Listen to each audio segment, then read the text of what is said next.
Valentine's Day may be over, but every day is a day to put your best foot forward in the dating scene. So joining us with how to keep it cool and confident is Leslie Ehm, best-selling author of Swagger, Unleash Everything You Are and Become Everything You Want, which is a great book. I have it on my bedside. I love it. But Leslie, let's start, with this dating conversation and how to unleash your swagger in dating. And, we equate dating with being single, but these are great tips you say for people in a relationship as well. So let's start with your first step, which is to understand that confidence is sexy.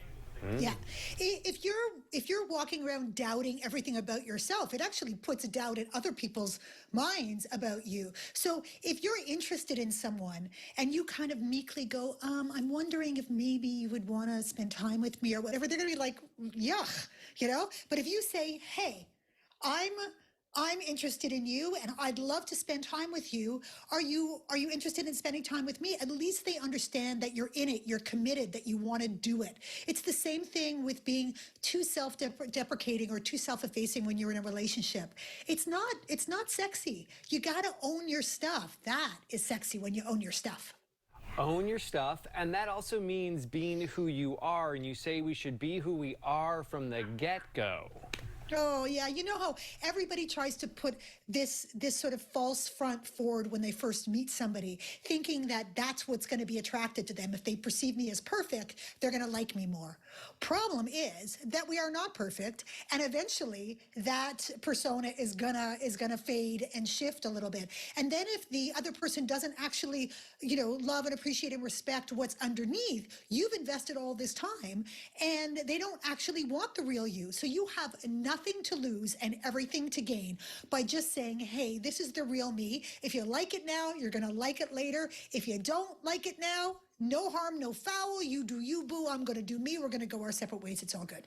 I always say start with that because we can only go up from there. I'm like, set the expectation very low and you'll be really impressed. Pleasantly surprised. But I think it doesn't have to be low. Just set it real. Oh, well. But it's true, and I agree. These tips so far have been really great to just apply not only to dating, but just relationships in general. Now, I know your next tip is to say that we should leave our baggage at the door.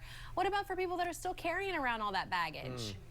Well, you can have the baggage, but you don't want to impose it on somebody else. I mean, if you've been hurt in the past and you're walking around assuming that this other person is going to hurt you, it gets in the way of you forming a meaningful connection and letting them prove to you otherwise. You kind of set yourself up for the very thing that you're afraid of. So you have to, every time you go into a new relationship, you can be clear about what's important to you and what your boundaries are and so on and so forth, but don't assume that they're going to do to you what your last relationship did. So you got to just allow it to be a clean slate and create a space for potential, I think that's great advice, and I think this next tip is important too, how to explain how being interested makes us interesting, this listening to people.